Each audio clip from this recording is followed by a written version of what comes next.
रात के तकरीबन 12 बज रहे थे। गर्मियों की खामोश रात थी और मैं अपने कमरे में सो रही थी। अचानक मेरे कमरे के दरवाजे पर दस्तक हुई।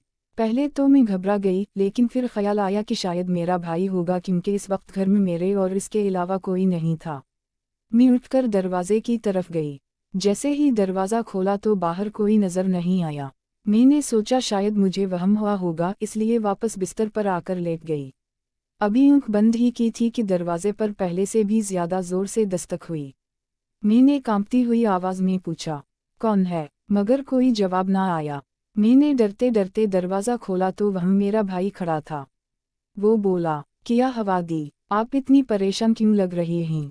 मुझे इसकी नज़रें कुछ अजीब सी लगीं, मगर मैंने ज़्यादा ध्यान ना दिया। मेरी उम्र उस वक्त तकरीबन 20 साल थी और मैं कॉलेज के दूसरे साल में पढ़ती थी। गर्मियों की छुट्टियां थीं, इसलिए मैं ज़्यादातर घर पर ही रहती थी। एक दिन सारा दिन घर के काम करने के बाद मैं बहुत थक गई थी और अपने बिस्तर पर आराम कर रही थी। उसी दौरान मेरा भाई कमरे में आया और बोला, दी आप बहुत थक गए हैं, मैं आपके लिए दूध ले आता हूँ।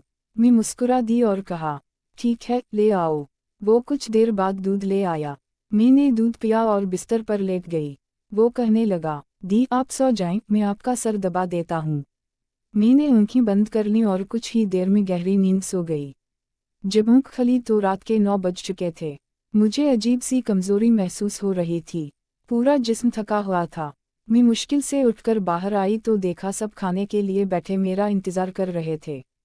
कुछ दिनों से मुझे महसूस हो रहा था कि मेरा भाई मेरे साथ कुछ ज़्यादा ही करीब होने की कोशिश कर रहा है। वो हर वक्त मेरा ख्याल रखता, काम में मदद करता और बार बार मेरे पास आ जाता। एक रात में सो रही थी कि मुझे ऐसा महसूस हुआ जैसे कोई कमरे में आया हो। मैं घबरा कर उठ गई, लेकिन कमरे में कोई नहीं था। दरवाज़ा थोड़ा सा खिला हुआ था, जबकि मुझे याद था कि मैंने इसे बंद किया था। मैंने दरवाज़ा दोबारा बंद किया और सोने की कोशिश की, मगर दिल में अजीब सा खौफ बैठ गया। वक्त गुजरता गया और मेरी तबीयत ख़राब रहने लगी। एक दिन अम्मी ने कहा कि मुझे डॉक्टर के पास जाना चाहिए। जब मैं डॉक्टर के पास गई तो कुछ ऐसी बात सामने आई जिसने मेरे होश उड़ा दिए। मैं बहुत परेशान हो गई और समझ नहीं आ रहा था कि ये सब कैसे हुआ। मेरे दिल में कई सवाल उठने लगे। आखिरकार मैंने सच जानने के लिए अपने कमरे में एक मोबाइल कैमरा लगा दिया ताकि हकीकत सामने आ सके। जब मैंने रिकॉर्डिंग देखी तो हकीकत जानकर मेरे कदमों तले ज़मीन निकल गई। मुझे मालूम हुआ कि मेरे साथ बहुत बड़ी गलती और धोखा हुआ है। ये सब देखकर मैं टूट गई। मैं फ़ौरन बाहर गई और अपने वालिदैन को सब कुछ बता दिया। वीडियो देखकर घर में कहराम मच गया। वालिद बहुत गुस्से में आ गए और उस शख्स को सख्त सज़ा दी जिसने ये सब किया था। वो शख्स घर छोड़कर भाग गया और फिर कभी वापस नहीं आया। ये वाक़या मेरी ज़िंदगी का ऐसा ज़ख्म बन गया जिसे मैं आज तक नहीं भूल सकी। इस वाक़ये ने मुझे ये सिखाया कि ज़िंदगी में हमेशा मुहतात रहना चाहिए और अपने बच्चों पर नज़र रखनी चाहिए। मेरी सबसे यही गुजारिश है कि अपने घर के अफराद, खुसूसन बेटियों की हिफाजत और तरबियत पर ख़ास तवज्जो दें। इन्हें मजबूत और खुदमुख्तार बनाएं ताकि वो किसी मुश्किल सूरत हाल में खुद को महफूज रख सकें। ये कहानी सिर्फ एक वाक़या नहीं बल्कि एक सबक है कि हमें हमेशा होशियार और ज़िम्मेदार रहना चाहिए। इस वाक़ये के बाद मेरी ज़िंदगी अक्सर बदल गई। घर में अजीब सी खामोशी छा गई थी। अम्मी अक्सर खामोश रहने लगीं और अब्बू के चेहरे पर हर वक्त फ़िक्र के आसार नज़र आते थे। मुझे ऐसा महसूस होता था जैसे मेरी खुशियाँ किसी ने छीन ली हूँ। कई दिन तक मैं अपने कमरे से बाहर नहीं निकली। मैं बस यही सोचती रहती थी कि आखिर मेरे साथ ऐसा क्यों हुआ। मैंने किसी का किया बगाड़ा था। एक दिन अब्बू मेरे कमरे में आए और मेरे पास बैठ गए। इन्होंने मेरा हाथ पकड़कर नरमी से कहा, बेटा, ज़िंदगी में कुछ वाक़यात ऐसे होते हैं जो इंसान को तोड़ देते हैं, लेकिन हमें हिम्मत हारनी नहीं चाहिए। तुम हमारी बेटी हो और हम हमेशा तुम्हारे साथ हैं। अब्बू की बातें सुनकर मेरी आँखों से आंसू बहने लगे।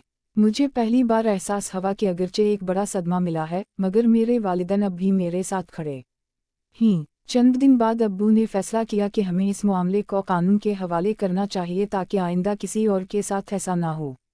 इन्होंने पुलिस में रिपोर्ट दर्ज करवा दी। कुछ अरसे बाद पुलिस ने उस शख्स को गिरफ्तार कर लिया जिसने हमारे घर के एतमाद को तोड़ा था। इस दौरान मैंने खुद को संभालने की कोशिश शुरू कर दी। मैंने दोबारा अपनी पढ़ाई पर तवज्जो देना शुरू की। शुरू में बहुत मुश्किल था, मगर आहिस्ता आहिस्ता मैं मजबूत होती गई। میری امی بھی اب میرے ساتھ زیادہ وقت گزارنے لگی۔ وہ مجھے سمجھاتی کہ بیٹی کی حفاظت صرف دیواروں سے نہیں بلکہ اعتماد اور توجہ سے ہوتی ہے۔ وقت گزرتا گیا اور میں نے ایک اہم فیصلہ کیا۔ میں نے طے کیا کہ میں اپنی زندگی کو خوف اور ماضی کے سائے میں نہیں گزاروں گی۔ میں مضبوط بنوں گی اور دوسروں کو بھی آگاہ کروں گی تاکہ کوئی اور ایسی غلطی کا شکار نہ ہو۔ میں نے اپنی تعلیم مکمل کی اور سماجی کاموں میں حصہ لینا شروع کیا۔ میں لڑکیوں کو خود اعتمادی، تعلیم اور حفاظت کے بارے میں آگاہ کرنے لگی۔ آج بھی جب میں ماضی کو یاد کرتی ہوں تو دل دکھتا ہے، لیکن اب میں کمزور نہیں ہوں۔ میں جان چکی ہوں کہ زندگی میں مشکلات آتی ہیں، مگر انسان اگر ہمت کرے تو ان پر قابو پا سکتا ہے۔ اس کہانی کا سبق یہ ہے: اپنے بچوں خصوصاً بیٹیوں پر ہمیشہ نظر رکھیں، ان سے بات کریں اور انہیں مضبوط بنائیں۔ اعتماد اور تربیت ہی وہ چیزیں ہیں جو انہیں مشکل حالات سے بچا سکتی ہیں۔